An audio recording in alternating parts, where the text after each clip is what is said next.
গণভোটের গণরায় বাস্তবায়ন করতে হবে।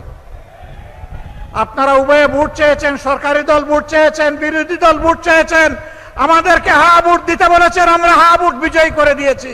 এখন আমাদের হা ভোটের বাস্তবায়ন দেখতে চাই। এখন কোন ধানাই পাড়াই মানি না। মুক্তিযুদ্ধে জেনারেল উসমানী মুক্তিযোদ্ধাদের নেতৃত্ব দিয়েছিলেন। সেই সিলেটের কিছু ন্যায্য দাবি যুগ যুগ ধরে ঝুলে আছে, বাস্তবায়ন হচ্ছে না। একটা প্রবাসী বহুল এলাকা হিসাবে নামে মাত্র একটা আন্তর্জাতিক বিমানবন্দর আছে, এখনো তা পূর্ণাঙ্গতা পায়নি। আজকের এই সমাবেশ থেকে দাবি করছি, অবিলম্বে সিলেট এমএজি উসমানী বিমানবন্দরকে আন্তর্জাতিক বিমানবন্দরে পরিণত করুন। আজকে এখানে দাঁড়িয়ে রাশেদ প্রধান বলে গেলেন ঢাকা থেকে ভালোই রওনা করেছিলেন, কিন্তু আস্তে আস্তে অসুস্থ হয়ে গেছেন। কারণ সিলেটের রাস্তা, এই রাস্তাটা দীর্ঘদিন ধরে নাড়াচাড়া হচ্ছে, কিন্তু তার কুল কিনারা হচ্ছে না।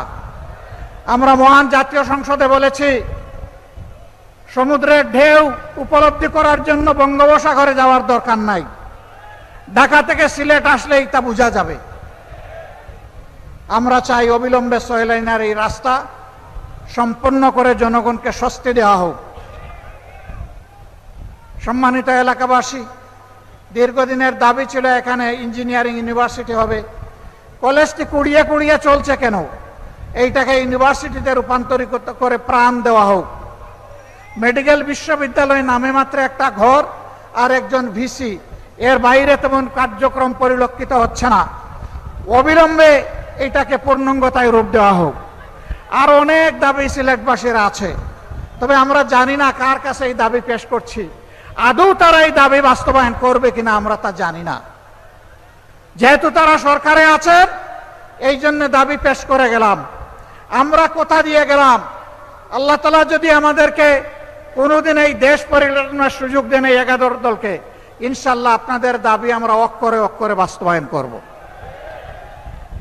প্রিয় সিলেটবাসী, শুনেছেন যে আজকের এই বিভাগীয় সমাবেশ আমাদের শেষ সমাবেশ। সারা বাংলাদেশ আমরা ঘুরেছি, মানুষের একই দাবি, গণভোটের গণরায় বাস্তবায়ন করতে হবে। আপনারা উভয়ে ভোট চেয়েছেন, সরকারি দল ভোট চেয়েছেন, বিরোধী দল ভোট চেয়েছেন, আমাদেরকে হা ভোট দিতে বলেছেন, আমরা হা ভোট বিজয়ী করে দিয়েছি। এখন আমাদের হা ভোটের বাস্তবায়ন দেখতে চাই। এখন কোন ধানাই পাড়াই মানি না। আমাদের কথা সাফ, জনগণ পরিবর্তনের জন্য, সংস্কারের জন্য গণভোটে হা বলেছে। 70% মানুষ হা বলেছে। গণভোটকে আমরা অপমান করতে দেব না। ইনশাআল্লাহ গণভোটের গণরায় বাস্তবায়ন করেই আমাদের আন্দোলন ইনশাআল্লাহ সফলতার দ্বার প্রান্তে পৌঁছবে। বাংলাদেশে আমরা আর কোনো ফেসিবাদ চাই না। আমরা দুঃখের সাথে বলতে বাধ্য হচ্ছি, তারাও মজলুম ছিলেন। এখন যারা সরকার গঠন করেছেন, কিন্তু তারা ভুলে গেছেন সেই ফেসিবাদী আওয়ামী লীগের পথ ধরেই তারা হাঁটা শুরু করেছেন। সমাজের সব ক্ষেত্রে তারা বেপরোয়া নির্লজ্জ দলীয়করণ করে দুর্নীতিকে তারা জাতীয়করণ করতে যাচ্ছেন। আমরা মানব না, আমরা মানব না।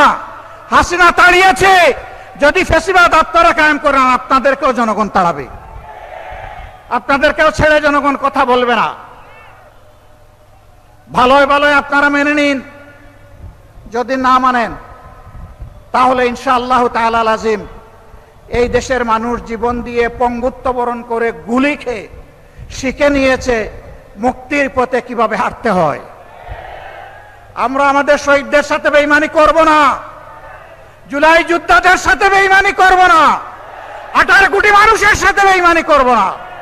আমরা কথা রাখবো ইনশাআল্লাহ, জীবন দিয়ে হলেও লড়াই করে কথা রাখবো ইনশাআল্লাহ। সেই লড়াই সিলেটবাসী আপনারা সাথে থাকবেন, থাকবেন সত্যি? আলহামদুলিল্লাহ, সেই লড়াইয়ের জন্য প্রস্তুত হন। ঢাকার জন্য ডাক আসবে, গড়ে গড়ে সেই লড়াইয়ের দুর্গ গড়ে তুলতে হবে।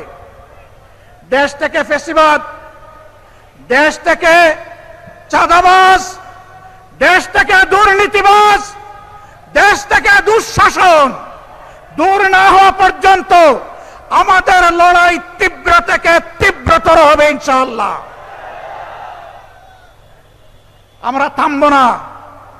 মুক্তির মঞ্জিলে এই আন্দোলন না পৌঁছা পর্যন্ত ইনশাআল্লাহ আমরা থামব না। আমি জাতীয় নেতৃবৃন্দকে সিলেটবাসীর পক্ষ থেকে আন্তরিক ধন্যবাদ এবং কৃতজ্ঞতা জানাচ্ছি। তারা মূল্যবান সময় কোরবানি স্বীকার করে এখানে এসেছেন। তারা অনুপ্রাণিত করেছেন সিলেটবাসীকে, তারা উদ্বুদ্ধ করেছেন, তারা কথা দিয়েছেন জনগণের দাবি আদায় না হওয়া পর্যন্ত আমাদের লড়াই ঐক্যবদ্ধভাবে চলবে।